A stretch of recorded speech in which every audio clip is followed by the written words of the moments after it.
Hello, HyddenWell farmers. Keaton here. Glad to see you.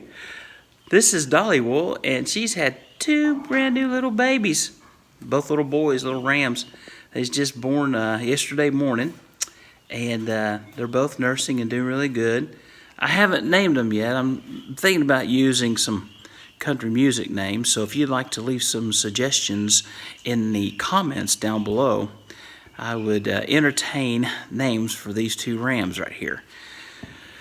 But I've been baling hay. We've got our first cutting down. I picked up 70 square bales this evening and stacked them up on the trailer. And I'll show you that here in some drone footage later. But I was thinking about hay. And I used to, in high school, work for a place called Food World. I worked in the meats department as my first official job when I was 16 years old. And but I didn't work there very long. They just didn't like me. It's just, I mean, they liked me, but I was just a kid, you know, and they were looking for something more mature and more steady. But anyway, one day I was at school, and I received a phone call. The guidance counselor, secretary, whoever's in charge of the phones there at Williamsburg City High School called me and on the intercom said, "We need you to come to the office." And it was a different world. I mean, my goodness, schools were just different back then. There's no other way to say it. They were just different. And so she called me down to the office, and of course I'm a little nervous. You get called out to the office. I get down there, and she says, "I have a message from you from Dr. Mike Culver here in Williamsburg. He says it's urgent." I was like, okay. I had been doing a little volunteer work for him, but not very much. Just going out there like on Saturdays occasionally. So I called him on the phone, and he said, "Would you like a job?" I was like, "Doing what?" He said, "I just fired my farmhand, and I need somebody bad and quick. They got to feed, they got to fence, they got to dig holes. I need a farmhand. It's every day after school and every Saturday too. I give you Sundays off, but you got to work every day." And I was like, yeah, I'll do that, you know. So I lied. I just lied through my teeth. I got out there the first day. Mike says, "Do you know how to drive a tractor?"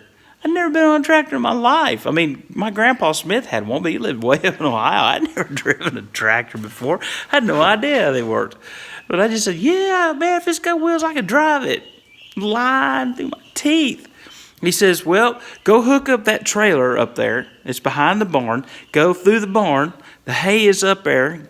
I got clients in here I got to go see, and I don't have time, but get 10 bales, drive it down there in the field, and stick it in the round baler for the cattle.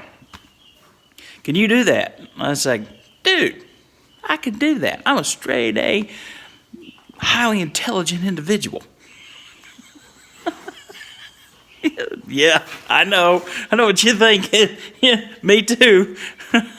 So he walks away, and of course my heart goes boom, boom, boom, boom. It starts slowing down, and I could hear. I was like, "I have no idea how to drive a tractor." There was no internet. There was no cell phones. There was nobody to ask. I was on the farm alone.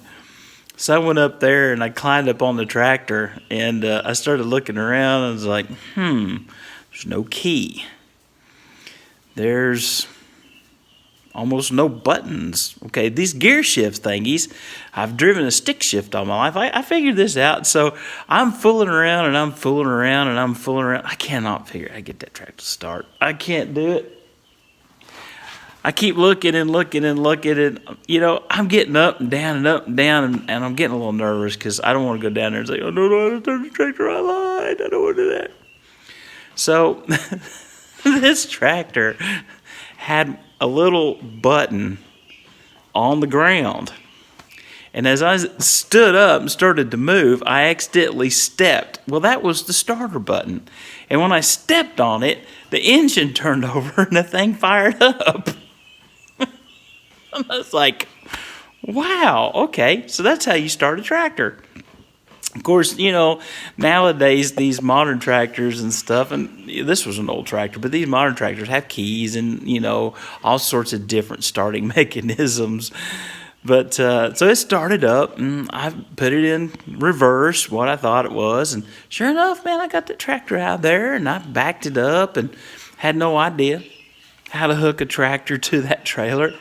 I figured that the pin would do it. There was like a pin in a hole, and it was in the tractor. It all made sense. I hooked it up. It worked. Went around, opened the gates, pulled in the barn. Man, I tell you what, at this point, I am pecking pride on the nose, man. I am absolutely rocking it. I'm feeling really good about myself. And now I get to climb into the loft of a barn. Dude, the loft of a barn is like paradise for a child. We would risk death by my grandmother to play in the loft of a barn, knowing that she would come out in a fit of anger and beat us all with switches if we would get in that loft. And we would do it. We would climb up in that loft and we would play in that hay and in that loft. We would at Grandpa's farm. And now I have permission to climb up into the loft of this barn. That's pretty awesome, I'm 16 years old. I'm climbing up the wall of that barn. I get up there, and it's paradise. There's bales of hay everywhere. Yeah, I know. My definition of paradise, especially growing up in rural Whitley County, Kentucky, is probably not your definition. But, man, I tell you what, it's like, yeah, there's hay everywhere. So I start pulling that hay out of the barn. And if memory serves me right, I think he wanted me to put 10 bales per feeder. There were 3 feeders, so there was 30 bales I needed to get out of the thing. So I'm getting those bales of hay out, and I'm doing the whole Superman, feeling my power, and I'm cranking them up and down and feeling their weights. And I'm throwing them over the edge, and I'm getting them down there, and I'm pulling them out of the loft and throwing them down. And then I'm climbing down the wall and stacking a bump on the trailer and all that kind of stuff. Well, after I get my first couple layers and I'm going good, I'm just having a great time, man, I take off with one of those bales, and I decided I'm going to throw it from the back of the barn all the way through the hole down to the trailer. Well, when I tossed that 70-pound bale, my fingers got caught in the strings. Well, I'd already launched that thing with everything I got, and I could not get out from its grip. And it dragged me to the edge of that hole. And then, as it began to fall, I could not catch my balance, and over the edge of the barn I went. It's amazing how long it took to fall 10 foot. I mean, when I fell out of that loft by tossing that bale of hay and getting caught up in it, time stopped. I saw every plank, every board, and as I was going down, I was thinking, how am I ever going to explain this to Mom and Dad and all my friends, that I broke my arm, my shoulder, and my neck, and I'm going to be paralyzed for the rest of my life on the first day throwing a bale of hay out of the barn. Needless to say, thank goodness I had already lined the whole bottom of that thing, and I was only 16, so, things still bent. Unlike now at 50, they don't bend anymore. And as I come out of that thing doing the Superman squall, and I landed in it, hey, you remember that moment where you do this a lot as you get older? You sit there and you think, has anything hurt?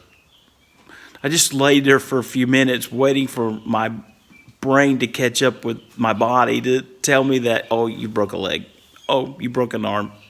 And as I laid there and I started catching my breath, I realized that I really hadn't hurt myself much. I had just gotten like 4,000 hay pin pricks all over my body because I just wore a t-shirt.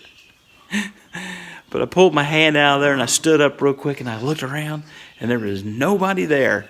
I'm like, whew. So I'm climbing back up in the loft, and I get like the last 3 or 4. And I get this bright idea. It's like, ooh, that was kind of fun. So I jumped out of the barn loft into that hay.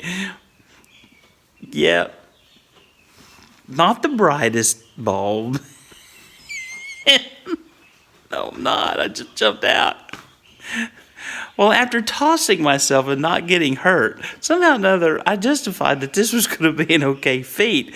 And man, I came down, and I don't know how it happened, but my foot went perfectly between the bales of hay that I'd stacked up, and that foot went all the way to the trailer, but my other leg stayed all the way up the top. So here I've done a Jean-Claude Van Damme stretching, man.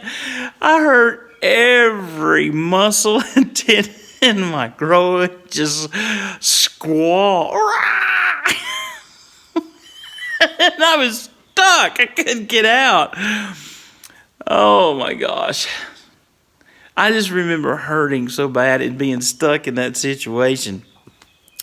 I finally moved one of the bells out, and I forced my leg around. Dude, my groin and the inside of my leg hurt for 2 weeks. I had the worst limp. And I was out there, and Mike Culver, very observant individual, very observant.